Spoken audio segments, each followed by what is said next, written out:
I'm Michael Krasny. I want to welcome you to another episode of Gray Matter with Michael Krasny, a weekly podcast of deep dive interviews with national and international authors, journalists, tech and business experts, artists, scientists, entertainers, and opinion shapers. And you can become a member of this podcast simply by going to graymatter.show, and that's gray with an E. We cover a wide range of intellectually engaging and timely, stimulating topics distinguished by high-level content and technical excellence. Our guest this episode is Jim Louderback, writer, editor, former CEO of VidCon, as well as Revision 3. He was editor-in-chief of PC Magazine and host of Tech TV's Fresh Gear, and has had a 30-year history of leadership in the intersection of traditional media, digital media, and experiential technology. He writes a popular weekly newsletter, Inside the Creator Economy, and develops, creates, and moderates global events. A huge one coming up, as in the number of billion. We'll find out more about that in this podcast. It's going to be in Dubai. And Jim has degrees from the University of Vermont and NYU, and I'm pleased to welcome him to Gray Matter with Michael Krasny podcast. Welcome. It's great to be here. Thank you. Great to have you. I thought maybe we begin. You've become one of the most identifiable experts, not necessarily giving you the plaudits that you deserve here, but that's, I guess, what I'm doing. Respected very widely in the digital world. So I thought maybe we could begin, since you've been kind of a soothsayer in some ways and a visionary. Talk about the picture as you see it of the future of digital media. What do you see? Well, I think we're nearing the end of the web world. I mean, web media is old media, right? I mean, it's, we were putting websites up in the mid 90s. And what about Web 3? Well, Web 3 was, I'm not sure that was a failed experiment or it was too early. But what I see is, so look, and I spent a lot of time in the creator world, and I have since the Revision 3 days, creator economy, YouTube, TikTok, whatever. The fact is, when YouTube and some of these platforms came out 17, 18, 20 years ago, they democratized distribution. And by the way, blogs did that beforehand on the writing side. And what that meant is that anyone, anywhere in the world could wake up and have no followers, no fans, no friends, start a channel and reach people in the world. So that we are now in the sort of mid-level to tail end of that revolution. And you see that by the zillions of people on YouTube and TikTok and other places. But I think what we're seeing with AI rising is we're now democratizing not just distribution, but content creation. So anybody anywhere can create great content. That's the promise. And we'll see how that plays out. So I think what we're seeing is this multitude and profusion of media companies where people can reach an audience anywhere, create great content. And you're a perfect example with what you're doing, podcast out there, putting it out, people can support you. We're going to see so many more people be able to do things like create great podcasts. I mean, I think about what you're doing here with this podcast. And I know there's Alex Lindsay's in the background. You're at his studio. You've got somebody helping to produce. I think are you guys using Descript? I can't remember. But some of the ability now, anybody can do this without 10 people in a TV studio or 2 people in a podcast studio. There'll be all sorts of ways to do that I think are really interesting. So when I look out at the future, I look at so many more people globally who can reach anybody else anywhere in the world globally to connect with them and build media and do that in any language too, so that can be Sorry, that's a long answer to your question, but more people, more creators, more connections, and less big media. I guess that's the short form. Well, and more immersion and more headsets and more natural environments too? Yeah, I think so. But also more digital, 3D digital worlds, or layering the digital world on top of the analog world and being able to bring your media, bring your AI, bring your agents with you anywhere. I think that's going to be a radically different world of media than what we even see today. Well, since you mentioned podcasts, I noticed in your newsletter you reprinted an article from The Hollywood Reporter where they were talking about podcasts and how they were asking people like Rachel Maddow and Ben Shapiro and Charlemagne the God about podcasts and what the real problems were as they saw them. And they immediately, many of them said marketing, advertising, but the fact that there are too many podcasts. I mean, you can almost make a joke out of everybody having a podcast now because that almost is true. Well, and the technology is going to the point where anybody can. And more, the technology will make it so that it'll be even easier to do it, make it sound good. Now, that doesn't mean that everybody's going to have something to say. And I think that's the problem. And, and people will learn how to be interesting on podcasts, but now you can even have AI do podcasts for you. For example, Google has this thing called Notebook in the AI side. You can upload, like I uploaded my newsletter there. You can upload a PDF or anything else, and it will actually create a 2-person podcast with all AI voices talking about that newsletter or other things. Now, it's not very good now, but I bet it gets better. Well, you compare podcasts in terms of generative AI and the AI revolution to the good, the bad, and the ugly.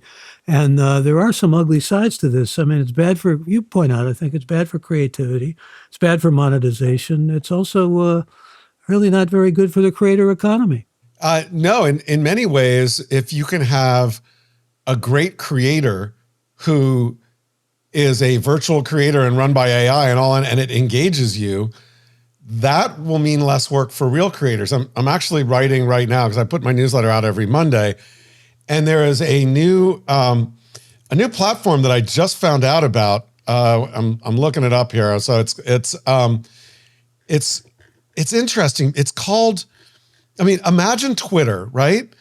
But imagine Twitter without any followers, but AI followers. So it's called social.ai.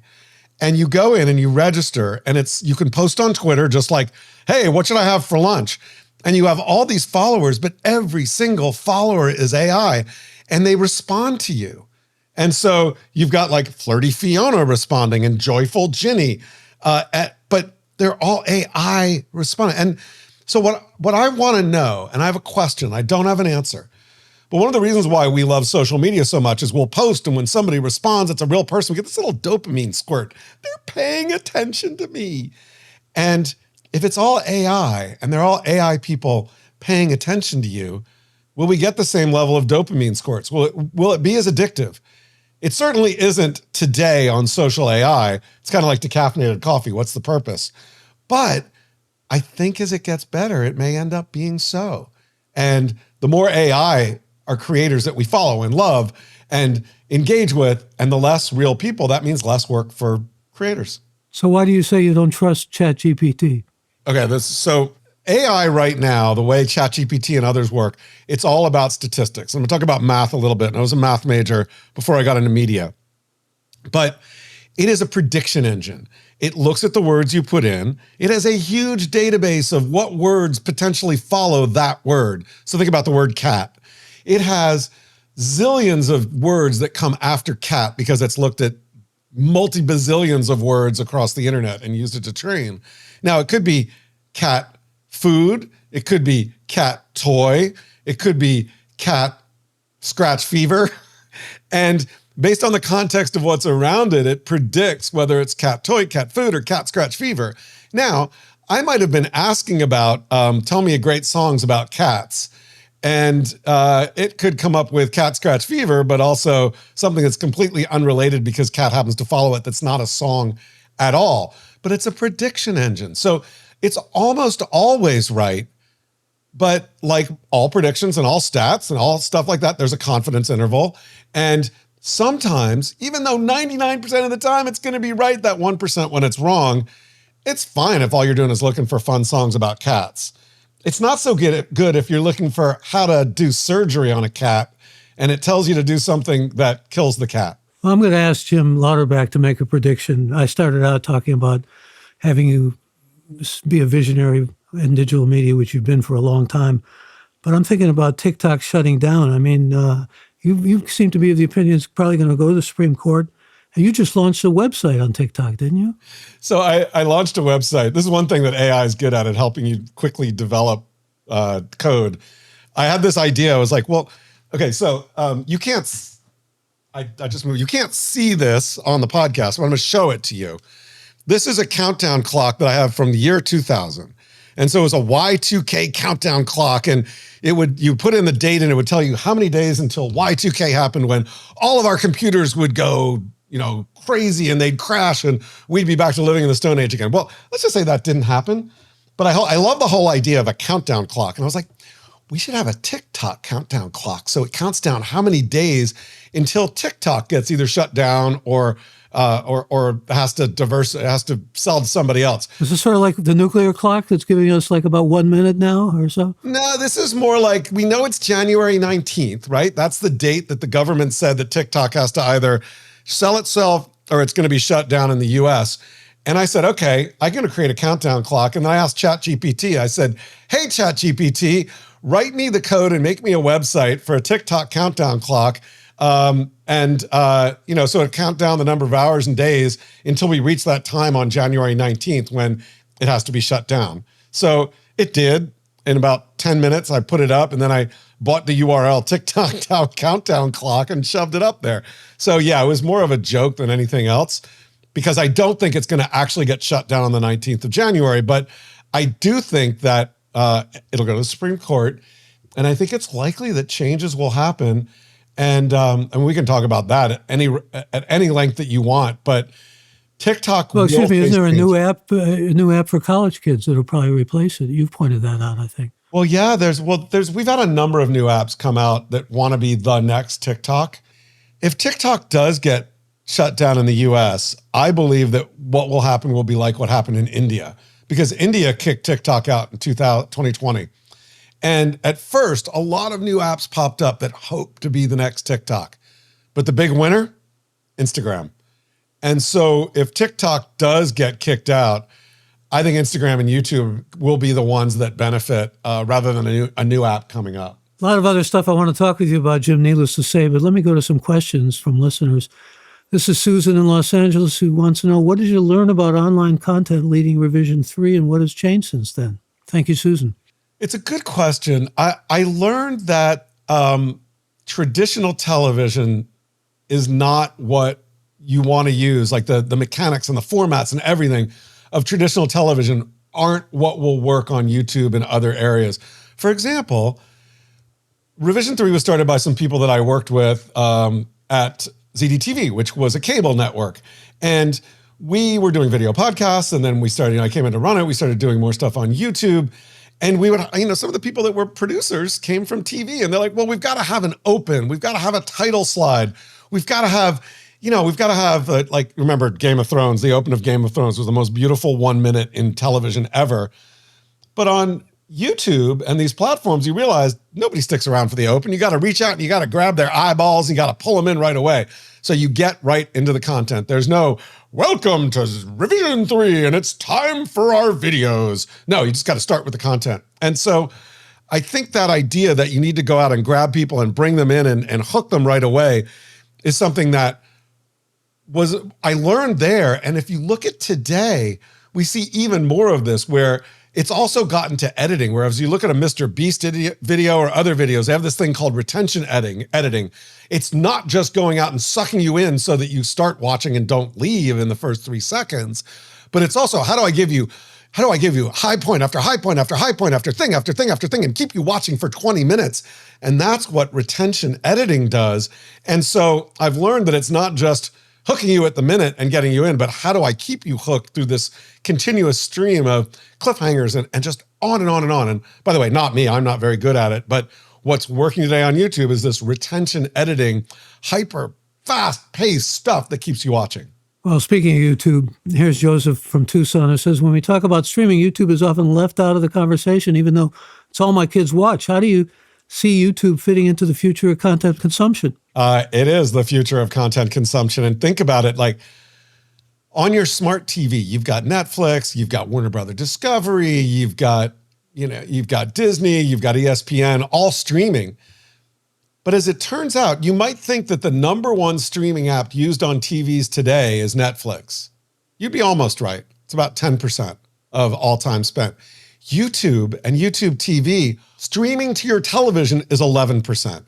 So when I think about the future of streaming media, it's kind of YouTube and Netflix's world. Everybody else, they're just going to be afterthoughts. I'm interested, though, in your thoughts with respect to YouTube about we did a podcast with Renee Ritchie, and in fact, it's podcast number 73 episode, just for those who want to reference it. He's very bullish and feels, consumer economy is just continuing to expand. It's great.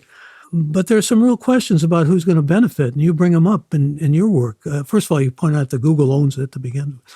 That seems to be somewhere in your mind of skepticism. But the shareholders will be maybe the recipients and not necessarily the creators, is what you seem to at least suggest in ways that are probably disturbing for creators to be hearing. So I don't want to be too down on YouTube, because if you look at all of the platforms out there, YouTube still remains the only one that delivers a substantial share of their revenue to creators. I mean, they pay out 55% of advertising revenue to creators. They pay out some of the subscription revenue that they get if people are YouTube Premium to creators. And a friend of mine was just doing some calculations and figured about 37% of all of YouTube's revenue is going to creators. And compare that to Meta, who owns Instagram and Facebook. And they paid out $2 billion to creators, but as my friend Avi Gandhi points out, that's only 1% of their overall revenue. So YouTube is better for creators than any of these other platforms. It's still a good place to build businesses, but it's still rented land. And what that means is you can build a great business on YouTube. And if YouTube wakes up tomorrow and says, we don't like your content, we think it's this or that, or for some reason our AI filters filtered it out and said that it's, dangerous, they can shut you down. They can shut all your revenue down. So more and more, when I think about what creators need to do, is they need to think about these platforms as marketing, as ways to reach out and find an audience. And certainly TikTok and Instagram and Facebook and others, primarily marketing because they're not paying as much on a percentage basis as YouTube is. But even YouTube, you can build a business there. But what you should be thinking about is, how do I build a business and reach people and connect with them on this rented land, but then go build my own owned land and buildings to bring them to? So that could be like you do at your website. Hey, go up there and become a member. It could be a course that you do. It could be your own over-the-top service. There are creators who are building their own over-the-top television services to go up on your smart TVs. It's if you own it and you get your best fans there and you figure out a way to work together and build that community and make money, then nobody can shut you down except you. Penn from Austin, Texas wants to know, how important is it for content creators to build direct relationships with their audience outside of platforms like YouTube or Twitch? 100%. It's vital, right? Ties into what we were just talking about. Yeah. There is a company that I advise them, so full disclosure, called Super.Fans. And what they do is they go out and they'll bring your YouTube stuff in. They'll look at who's commenting on YouTube, who's subscribed, and all this other stuff. And they'll highlight who are those fans that are your biggest fans, who are your super fans, who are your net promoters, who are the top 20% or 10%. And then it will help you not only craft YouTube so that you appeal more to people and try and turn them into super fans, but also help you to connect with them so that you can move them to your Patreon or your other owned places and have that relationship. So it's like, they call themselves a CRM in many ways, but it's an FRM. It's a fan relationship platform. Let me ask you about a number of things that are sort of popping around in my head. There's so much really to glean from you and from your experience. And I was thinking about TikTok, and sometimes I look at the reels, and there are these guys who go up to fellows who are driving Rolls Royces or are being driven by chauffeured Rolls Royces, and how'd you make your money? And what about entrepreneurship? And how does entrepreneurship work? And what's the most money you've made in, let's say, 1 year? And things of that nature. Everybody's looking for some kind of key to entrepreneurship. You've been involved in a lot of this, and you have, I presume, a good deal of wisdom. What's the first thing that comes to your mind when you think about entrepreneurship and success? Well, so the top thing is, if you're going to build a company, build it because you want to, not because you think it is something that's going to make money. Because in the end, you're going to find yourself after, if it starts to make money, it's successful, you're going to be anchored to it. I mean, a good example, I was at Revision 3 and I'd sold it to Discovery, and I was like, do I want to stick around Discovery or not? I was getting bored. And this friend of mine was working on this big business. It was really interesting. It was like, we're going to revolutionize used clothing stores, and we're going to create this whole marketplace. We're going to use technology to take pictures of used stuff. And it's like, we're going to totally change goodwill. And he's like, you want to be our CEO? I'm like, wow, that's really cool. I think I might like that.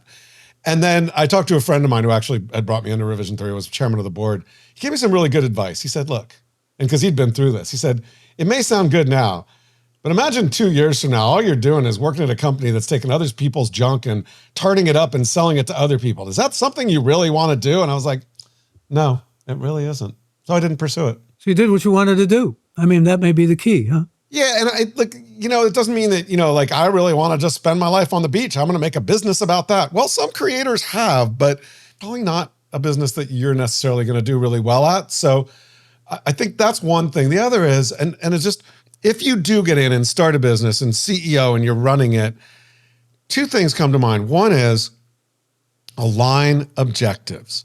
So I built Revision 3 and it was a network of creators. The creators didn't work for us. We came in, we made the money, they were part of our network, but they were in many ways free to go. And I did not align objectives with them. I didn't give them any options in the company. I didn't, have them bought in because they were part owners. And, one of them left right as we were selling to Discovery and almost killed the deal. And I saw the same thing at VidCon. I came into VidCon as a set of global events about the creator economy. I came in, I built their industry track, and then I took it over as CEO and helped the founders sell it. And after we sold, a couple of the creators that had been coming to VidCon for 8 years, from VidCon 1, and they were on stage, they were kind of mad because they were like, well, you, Hank and John Green, who started VidCon, you guys just made a lot of money. It wasn't as much as everyone thought, but they did, they did good. I made nothing, and I was at the first 5 VidCons, and I was on stage, and where's my money? And so if we could have back then, and Hank and John, I'm sure agree with this, it would have been great to give some of those creators a stake at some level. And didn't happen, but aligning those incentives, super important. And so whatever you do, align the incentives of the people helping to build your business with you. Let's talk about these big conferences because you've been involved in so many of them. And actually, I've had my day as moderating a lot of them as well, especially CEO conferences and things of that sort. And I feel one of the lessons I've learned, spontaneity rather than, having something really well mapped out seems to work better in terms of my history and my experiences. So when you're looking for planning content, how close do you map it out? How much do you allow for that kind of spontaneity? Well, so let's start at the granular level, because you talked about CEO conferences and interviewing CEOs on stage and doing that, because there are a bunch of different ways to answer that. I love moderating too. I think it's awesome. But what I do and what I tell the people that I'm interviewing is I say, I'm going to over-prepare, which I do. I prepare, if I'm going into a 20-minute conversation, I have enough questions that we could talk about on stage with a CEO or a leader or a creator. We talk for 40 minutes, 60 minutes. And I take them and I print them all out on little cards like what David Letterman used to use, little 5x8 index cards. And I will send that to the person I'm interviewing. But what I do is I say, look, I over-prepare because when I'm on stage with somebody, my brain goes into vapor lock. I can't even remember their name sometimes, even if I've been, I've known them for 30 years. And here are the questions that I have that I want to talk about now. But A, there's no guarantee we're going to get to all of them. B, there's no guarantee they're going to be in this order. And C, the reason I do this is so that I can listen to you, because too many moderators sit on stage and people think, what am I going to ask next? What am I going to ask next? And they're not listening to the person that they're talking to. So I say, look, I got all these questions. We might not get to more than 2 or 3 of them, but it'll allow us to have a natural conversation and talk about what you like, what I think is interesting. And also, you have a live audience. React to your audience and see what they want. So I believe you need to be open to serendipity. You need to be open to being spontaneous. But the real secret to it, and I'm sure you agree, well, I don't know if you agree. Tell me if you agree. The real secret is to over-prepare so that you can be spontaneous. Well, I am an over-preparer, so we share that. I'm also what I call an active listener. And I think whenever people ask me about interviewing, that's an important integral key that people don't always recognize. They think, you got a lot of questions, you're all set and everything, but you have to listen and hear, and that's the spontaneous part. So we're in agreement. Good. You can plug my book. It's coming out this year. Cool. I will. Let me know. Let me know when it comes out. I will. And I agree with you. You have to over-prepare to be spontaneous. Now, take that up a level. Think about an event. And so what happens at a big event, I've run, 70,000 people attendee events at VidCon and been involved with others that are that big or bigger. You over prepare, you overthink, you get everything done that you have to do and get everything lined up and think, what will happen if this happens? Got that. What will happen if this happens? Got that. Because when you do a live event and you open the doors and the speakers come in and the fans come in, the attendees come in, something will happen that you have not prepared for. Likely a lot of things. But if you've got everything else dialed in, you know that your food and beverage is going to arrive when you need to. You know that the stages are not going to break. When something does happen, you can go out and fix the problems because you've planned for every little thing that you could possibly imagine. It's Kevin from Miami. Thank you for the question, Kevin. He wants to know, after running VidCon for years, what do you think are key components of making a great conference work? So I think key components are to think about experience design. And so many conference organizers think about the experience being the event itself. From the moment the doors open to the moment the doors shut, we got to make that experience great. The answer to that is, yes, that has to be great. But you have to think about experience from the moment someone hears about your event to the moment they decide to buy a ticket, to the moment they decide to leave their house or their office, their place of comfort, and go to your event, this place of wonder and uncertainty, and who knows what's going to happen. And then at the event, and then when they leave the event, you've got to give them something that puts a stamp on it. What is that experience like as you go back to your comfort zone, your home, your office? And then in the weeks afterwards, how do you then amplify what's happened and get people to still be part of it?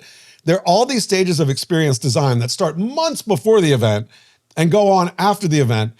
And if you do all of those things well and create a great experience for your speakers, for your attendees, for everybody, that to me are some of the most important parts of an event that tend to go overlooked. Why do you suppose they're overlooked?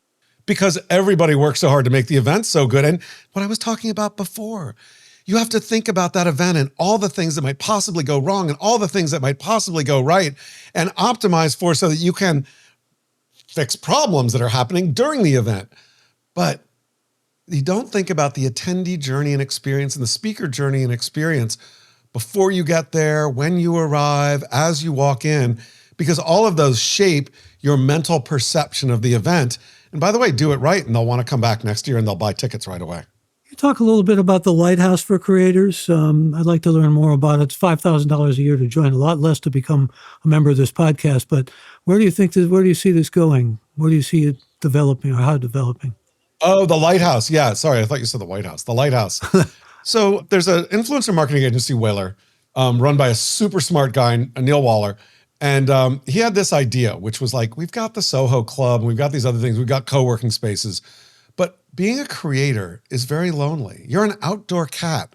You're a cougar roaming around the hills of the Sierras. You're never running into other cats unless you hear them yowling and you want to mate or something. I'm taking that analogy as far as I can go. But what Neil had this vision was, why don't we come up with a co-working space that kind of like Soho House meets a place where people can create content and be part of it and make it so that so the creators who can work with other creators and be with them and be inspired by them and collaborate with them and learn. And don't just join the Soho House because it's a Soho House. Don't the Nui House and others. Make it very creator specific. And so it's a great vision. He actually bought an old post office in the center of Venice, California, and is turning that into the first one. And then the old WeWork space in Brooklyn directly under the Manhattan Bridge in Dumbo, and is turning those into places where, now look, a creator who's just making, enough to pay their rent is probably not going to join. But a creator who's, bringing in a lot of money, might have a manager, might have a lot of brand stuff, and looks for a place to create with others and lives in LA and lives nearby. Do you go to a WeWork? Do you go to Soho House? Do you go to this? I think that's where you go to this. And it's an experiment. I'm super bullish on it. I can't wait till the first one, the one in Venice, opens in December, because I can't wait to see it come out. But it's going to be a great clubhouse for creators to connect with each other, because creators are a professional class. And again, you need to be at a certain level to want to spend $5,000 a year on it. But if that all aligns, it's going to be a really good place to help accelerate your career and build the community that's sadly lacking when you're that cougar on top of a mountain looking for other cougars to hang out with. cougar has different meanings, of course. Sorry, I know. I was saying that. I'm like, no, not that kind of cougar. We're talking to Jim Louderback. I ask you about the whole range of things that are in my head. I want to ask you about the Telegram CEO, Pavel Durov. Of course, there's big gossip now with the breakup of his relationship and him being prosecuted, but he's also being prosecuted in France. And it raises all these questions about responsibility and free speech. And I'd like you to weigh in. Yeah, it's a really good topic. And I'm still, I'm torn because on one side, I think we should have a place where we can feel comfortable and say what we want and not have trolls or other people come in and harass us on it. And because we need to be ourselves, we need to have safe spaces online. We need to connect with each other that way. But if you take it too far and you create an environment where pedophiles are finding kids and luring them out and in many ways, potentially damaging them or, doing other things like, coming together and building a terrorist organization and building bombs and going out and doing that. There's got to be a level where we can have safe spaces, but they don't necessarily create an environment where awful things can happen. And so I fundamentally believe in free speech and safe spaces, but at some point, when do safe spaces become not safe for for everyone? So I don't really have a good answer. I'm sorry. I'm interested to see how it plays out here.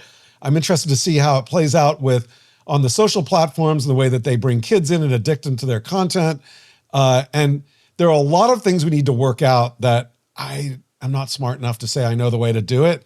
The Telegram case is just one of them. Well, apropos of all that, you've got the kids themselves in a recent poll saying, we don't like what's happening on social media. In fact, saying they feel it's done damage to them. About a third of them and about a half of them feel, at least according to the recent numbers that I've seen, that these are not working in their lives and not giving them anything in some senses but grief. They like to see them gone, in fact.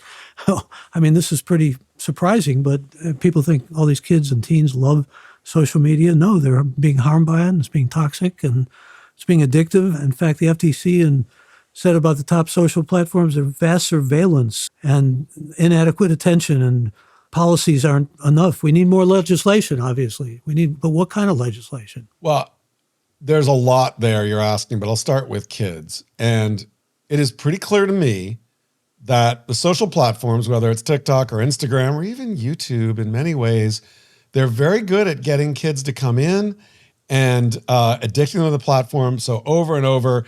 And TikTok, look at TikTok. It's a feed and you keep scrolling and you get more and more hits of dopamine and you see a video and you can't stop. And they've done a really good job at that.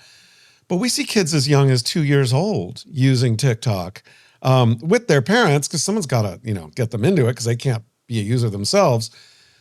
But it rewires your brains in ways that I think have been damaging for Gen Z, and attention. And I see this, and so I think for kids there should be limits to what they use and how they use it. I think that addictive platforms should be forced to change, So I think it's a real problem the way that young brains are wired. Adults are, consenting adults do what you want, but I do think something needs to happen there. And I think we're starting to see that happen. I think the FTC is doing it.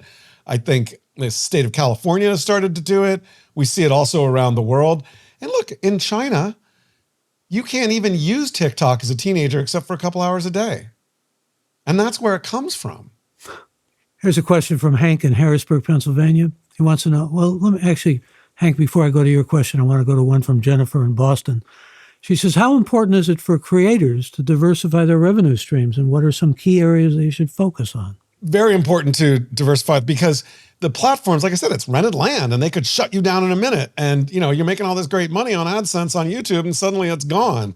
Also, creators have a shelf life. And so this is just, I have no facts to back this up, but from what I've seen, 5 to 7 years on average, maybe for YouTube, 1 to 3 years on TikTok. When you're done, you're done. So what do you do?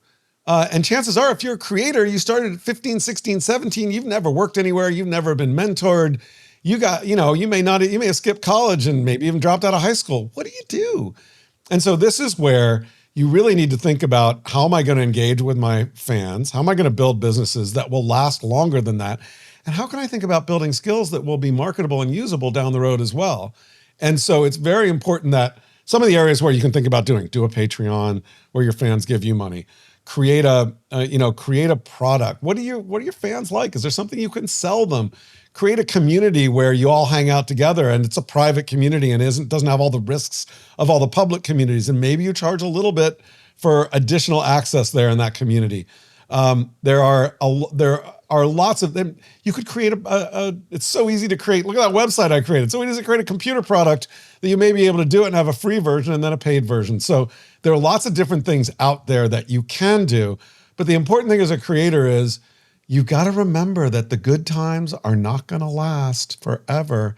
And how do you think about strategically your life and your business and think about creating? If you're a creator over a certain level, you're the CEO of a direct-to-consumer, direct-to-community, direct-to-cult media company. How do you keep that thing going when you're not there? Or how do you keep the connections with the audience there? Or how do you build on that and get skills so that when it's done, you can do something else? Well, you had a whole thing about creators and founders, and it prompts me to ask you, what about CEOs? I mean, if you're going to be your own CEO as a creator, what does that mean? And how do you follow certain kind of paradigms that ensure you, at least for a longer life, let's say, or less ephemeral kind of existence in terms of monetization? Well, I think the thing is you're a CEO already. Even if you're an individual creator, you're running your own business. Once you get that first check from YouTube, that first AdSense check, even if it's $1, it's a business. You're making money. And you need to think about, as it grows, who's going to support you. So we're seeing a move now towards these chief operating officers for creators, people coming in and saying, look, you're a creator. Maybe you're going to hire, you're going to hire an editor. You're going to hire someone to work on your graphics. You're going to have someone to sell your stuff, but you probably have no idea how to manage them.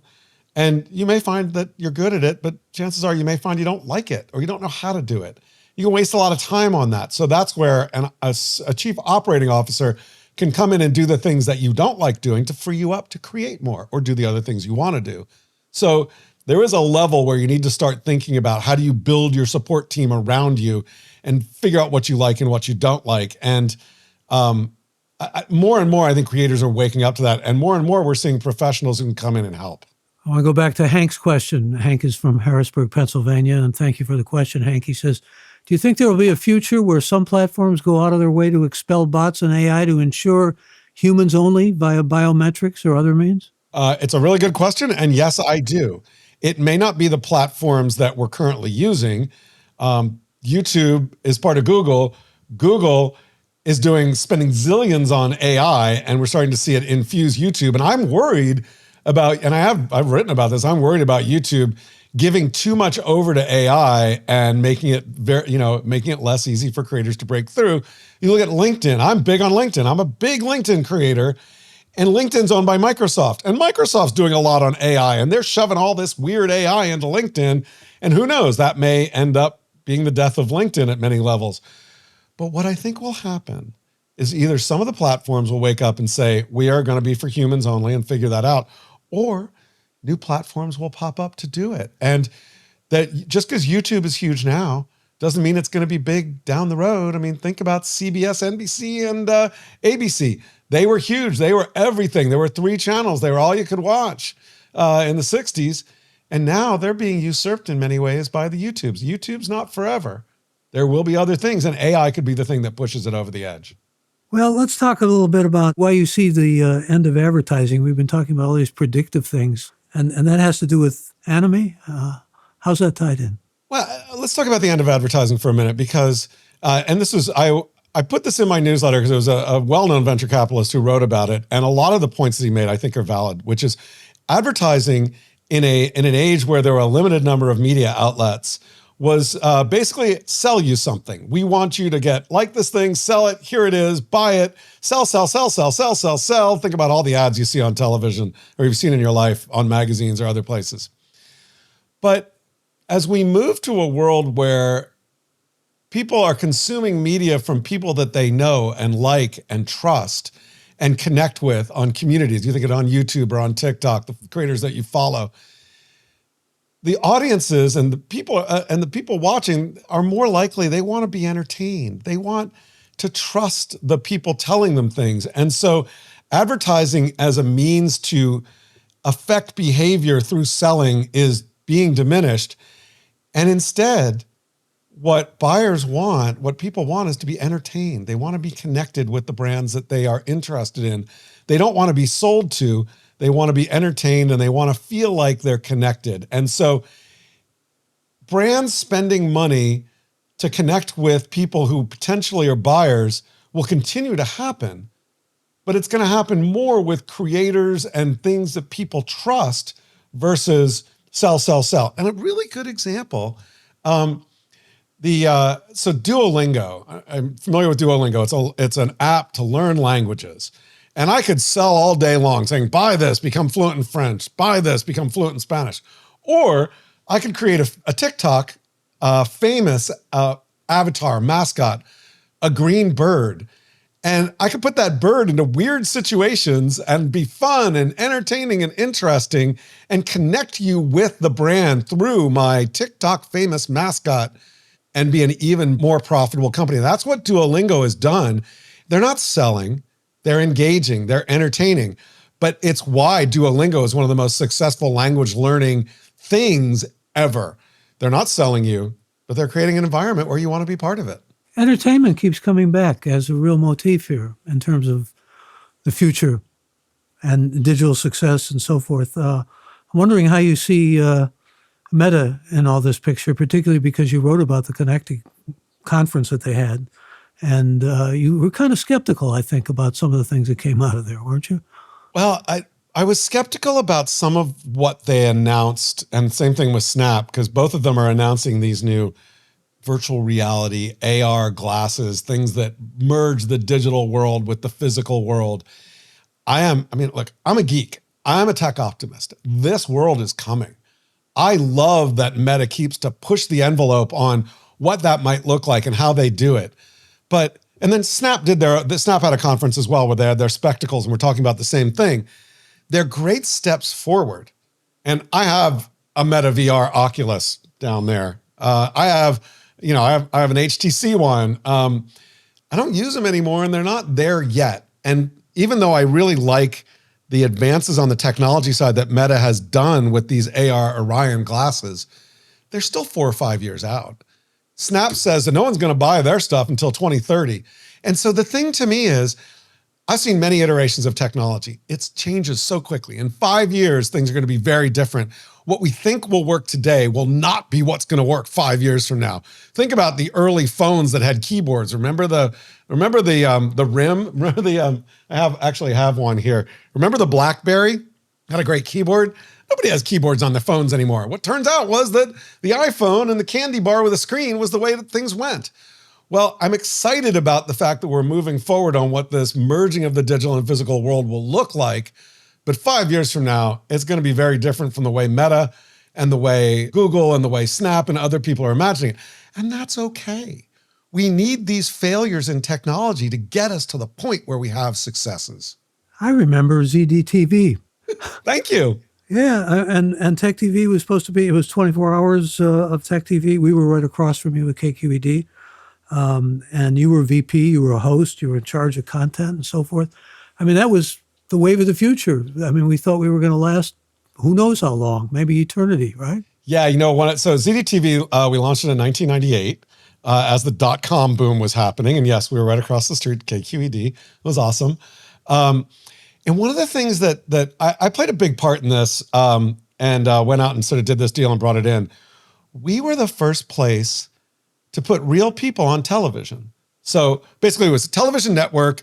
We were up on satellites. We didn't have a lot of distribution on traditional TV. We had a lot of people, remember the big satellite dishes that were like 6 feet or 10 feet in diameter. They had cows in the backyard and satellite dishes in the front yard. And these people, they would email us and they'd say, oh my God, I'm in a town of 500 people. I'm the only geek in town. I didn't know there were other people like me. I love this channel. So we're like, we should be putting you on TV, because basically it was a lot of geeks running the channel. And so we went to 3Com and did a deal with them on these tiny little video cameras that plugged into your computer. And back then, you could only get what was called QSIF, which was 300 pixels by 240 pixels. Your HD TV is 1920 by 1024 if it's a low-end one.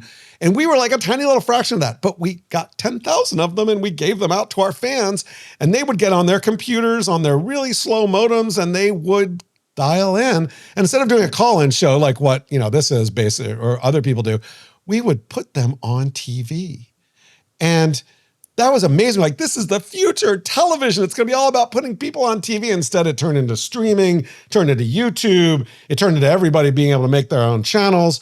And yes, they're still streaming, but it's not the way we envisioned it. So again, this is an example of how you're in the middle of technology and this new tech comes out and you're like, we're just going to make the current things we do better, where instead it ends up being entirely new things that we wouldn't even imagine. So ZDTV was an experiment like that. It turned into Tech TV when we sold it to Paul Allen, and it was a beautiful, wonderful experiment. And the people who were involved in it have gone on to do amazing things, but it, ultimately was a failure. Why? Because it turns out that, people wanted to watch reruns of old TV shows when they watched TV. There weren't enough geeks out there to watch Tech TV at the level of it was and to be profitable enough to be one of the 50 to 60 channels on your cable bundle that people would pay for. So it was too expensive to drive enough revenue to keep it there. The idea was right, but the economics didn't work. But now you have things like Marquise Brownlee, who's doing amazing things on YouTube. You have Jacqueline Dallas, who is an incredible geek on YouTube and reviewing things and doing amazing stuff. And Linus Tech Tips and other people. They're doing what we were doing with ZDTV. They're just doing it on these new platforms and reaching people directly without all the overhead of a big studio and a big, and expensive hosts and all this other stuff that we all needed when we were just doing traditional television. Kind of indulge my curiosity, Jim. Why do you distrust Forbes magazine, aside from the fact that they put my picture as one of the richest men in America? Michael Krasny, same spelling, from Chicago, founder of CDW Computers, is one of the richest men in America. But my photograph went there, and I'm just your noble, humble servant, public servant, nowhere in that category of finance that he is. But aside from that, why do you distrust him? You and Michael need to connect, man. Maybe you could be like, share each other's world for a day, right? I'll be you, Michael, and you be me, Michael. Actually, we met. We had dinner together years ago, and I told my students about it. I was teaching The Great Gatsby, and a student came up to me afterwards. True story. He said, I didn't know if you knew this, Professor Krasny, but I'm a hacker, and I think maybe I could. I said, stop. Don't even go take that. He had a geek idea of some kind of, There are other Michael Krasnys too, even though it's an unusual name. Krasny just means red in Russian, Krasny. Ah, okay. Yeah. Well, anyway, back to your question about Forbes. I saw this. So I worked in, it was a PC Magazine. I was also running the websites. And even before that, I helped start ZDTV, which was ZDNN, which was a Ziff Davis news service on the web. And, we went from this beautiful world of people creating text content on the web and anybody there with a blog to search optimization and people optimizing everything they were doing for search. And what that meant is that instead of when you wanted to search for something interesting, you would, instead of finding really good people covering really great stuff, you'd end up getting lots of swill and crap optimized for the search terms that you're putting in. Forbes, to their credit, was very good at this. They were very good at optimizing for lots of different things. Now, back when Forbes was just covering business and, the Forbes family was involved, Steve Forbes and others, it was a great magazine. It was a great website. It was super insightful. But they took that brand and said, we're going to take this brand and we're going to become experts on everything. We're going to become experts on kittens and experts on window washing and like anything you search for. Most likely Forbes will come up with a half-baked article that will help you figure out what that is, but it's not very good and it's optimized for search, not optimized for insight. And they also sold, for a lot of people, the Forbes brand. You could be a Forbes contributor if you give us money and we'll, put it out there. So they took this brand that stood for something, that stood for trusted, insight, advice, interviews on business. And they made it so all this crap also showed up under the Forbes brand. there are some really good people writing on Forbes. There's some really good journalists there. But because 90, I don't know, whatever percent of the things that show up under the Forbes brand are not, I just don't trust them. Like when I do my newsletter, I'm looking for insightful things to put in there. And if a Forbes story pops up, I don't have time to figure out if it's legit or not. So I just don't pay attention to them. Here's Jeff from Miami Beach who says, when it comes to product reviews, do I remember it correctly that you created Best of CES? Yes, thank you very much. So when we were at ZDTV, there was already Best of this and that. And we're like, we should do a Best of CES. So we went to DC, we talked to CES about doing it, and ZDTV was rising up. We were a big TV network. We were in 50 million homes, I think, at the time, or something like that. And so we did a deal with them where we said, we're going to do Best of CES.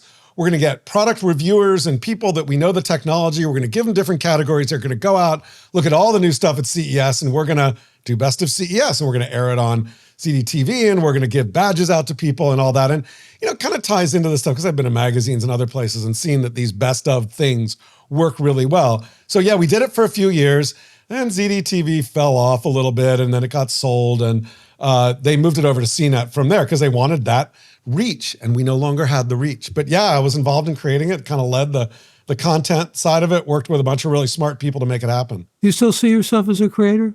Oh yeah, I'm more of a creator now than I've ever been. I mean, I had columns in PC Week and PC Magazine, and then when I was doing Revision 3, I still wrote a little bit, but I was CEO. And then I realized something, that when you sell a company to a big company that you're not the editor-in-chief of, but you're a manager, they don't want you to write about anything. I was like, I would write, I'd be like, I have this great thing I wrote about all sorts of great stuff. I put it, I'm like, and I go to the PR people, I'm like, I want to put this, Ad Age wants to run this. And they were like, you can't do that. You're an exec of this company. We're public. You can't be saying those things. I'm like, okay, fine. But now 2 years later, 2 years after I left big media, I'm writing and producing and putting things on LinkedIn. And I am at a point now where I've got 40,000 followers on LinkedIn. I have a weekly newsletter reaching 30,000 people on LinkedIn every week. Now, none of them are paying me money for any of this, but I have sponsors and advertisers and other things, and it gets me to events and other things out there. So yeah, I'm like, much to my surprise, kind of an accidental LinkedIn creator. What do you see yourself mainly as now, though? I mean, you just defined what you're doing, and it's a broad reach. But I mean, when you see yourself as a creator, you also see yourself as an entrepreneur. You see yourself as a tech geek. You see yourself in so many different avatars, really, don't you? Yeah, but I mean, I'm at the point now where I'm just anything I want to be. So yeah, I'm a creator, I'm a writer, not so much a tech reviewer, although I kind of do some of that here and there, doing events. But all this I do because I like it. And so I kind of see myself as someone who can go out and just do the things they like and not do the things they don't like. Look, I could retire if I wanted to, but I'm later in my career and I have the ability to pick and choose the things I want to do. So in many ways, I work to fund my travel habit. So I'm doing that too. That's an important message, though. You do things successfully because you enjoy them and you want to do them, above all. 100%. 100%. Yo también. Let me ask you a question about... Muy bueno. Let me ask you a question about Discord, because you wrote about this major case of Roblox envy. What does that mean exactly? Well, so Discord, if you don't know, and hopefully everyone listening does, but they've been building communities. It's kind of like, by the way, you'll get this, maybe nobody else will. It's kind of like CompuServe and AOL 30 years ago, right? It's basically threaded messaging. You get up there, you interact with people, a little like Reddit. But they've kind of shifted from wanting to be the communities powering all these different things to being more about gamers and gaming, which is where they started. And they're starting to let people running Discord communities build apps and games and experiences inside of Discord. So Roblox lets you build games and apps and things inside there. And a lot of people who use Roblox end up communicating on Discord while they're using and playing games in Roblox. So Discord wants a little bit of that. So they're going to start building some of those games and experiences and creating the environment to do that as well, which I think makes sense. I think Discord also should have sold to Microsoft for $10 billion a few years ago, but they decided to stay independent. So, oh well. I want to get back to something that you spoke of with a sense of mystery and looking at it as an enigma, and that is what to do about all this effect, the toxic effect on children neurologically or whatever other way you want to measure it in terms of social media. And I read in your newsletter, Pinterest is planning a major, I guess, workshop in February, which is actually planned by the FTC. They're going to get at, supposedly, these addictive powers of social media. Any hope attached to that it can go anywhere? Yeah, I think there is, because I think we've reached a watershed where we realize that there are definitely issues going on with kids and the way their brains are being rewired by the algorithms that are in front of them. And look, I remember when, because now the TV generation, right? Parents stick you in front of the TV and watch it. And we're like, TV's horrible for kids. And I saw this with gaming too. Oh, video games are horrible for kids. And, it turns out that a lot of it wasn't. There's like great educational videos out there. There's great video games out there. But there's something about these platforms and the way that they suck people in, the algorithms that I get really concerned about. And so, my hat's off to the CEO of Pinterest to really take the stand of it's very hard. You're a teen and you want to go on one of these platforms and they say, they want to age gate, you're under 13, you can't get on. Kids are good at lying. I don't know if you ever had a fake ID so that you go to a bar and drink when you're underage, but I did. Most of my friends did. And we're all really good at that level. So how do we determine that you are you? Well, I think the thing that Pinterest is doing is really smart. And what they want is, so every time you have a mobile phone, when you got a mobile phone as a kid, you're age gated and we know who you are and how old you are. And we have to do that. So whether it's T-Mobile or Verizon or whatever, they know that kid, how old they are and what it is. And so what they want to do is say, open that data up and let us as platforms be able to look at that. So when someone comes in, they give us their phone number and we can validate what age they are. So we can do age appropriate things. So we don't put you in an environment where pornographers can send content to you or predators can do that, because we're protecting you more because you're a preteen or you're a young teen or maybe even an older teen, but there are things that we should protect you from and do that are very different than what we do for people who are over the age of 18 or 21. Well, we're getting rewired too. It's not only the children, I think. Yeah, but we're consenting adults. So, I agree there are issues there, but let's save the kids first. Save the kids. Yeah, I'm with you. What about privacy? Some thoughts? Yeah, I think, when you think about why TikTok is under fire from the US government, a lot of it is around the fact that they know where you are, they know what you're doing, and they know what you love. And this is important for all of us, but it's really important for the kids of our government officials, the kids of our generals, the kids in the military, because they know where your kids are, probably know where you are too. And so that's one of the real geopolitical reasons why a Chinese-based company shouldn't be getting all that data and knowing all that stuff. So privacy is very important, and we should have the ability to shut things off. Now, I understand the paradox. The platforms should be able to know who we are and the fact that we're humans and identify us so that they can not have us flooded with things depending on how old we are. But at the same time, we have the right to privacy and saying no and turning it off. So I know that there's an inherent contradiction there, which I'm not going to be able to solve today, but privacy is super important too. And let me just extend thanks to all of you who joined us for this episode. All of you will be hearing it on Apple, Spotify, or at our website at graymatter.show. If you haven't yet become a member of this podcast, I invite you to join by going to our website at graymatter.show. And you can find previous episodes there, and that's Gray with an E. Also invite you to mail any reactions or suggestions you might have to me at mkrasny@graymatter.show. And want to thank our Gray Matter with Michael Krasny team, Alex, Shannon, Chad, Kevin, Colin, Jeff, Colleen, and Tanya. And a special thanks to this week's special guest, Jim Louderback. It was really a delight talking to you. Thank you very much. Super fun. And it's like, this is great. I love sitting and chatting about this stuff. Obviously, I could do it for hours. So anytime you want to do it again, just let me know. Thank you. I'm Michael Krasny. Bandwidth for Gray Matter is provided by CacheFly at CACHEFLY.com.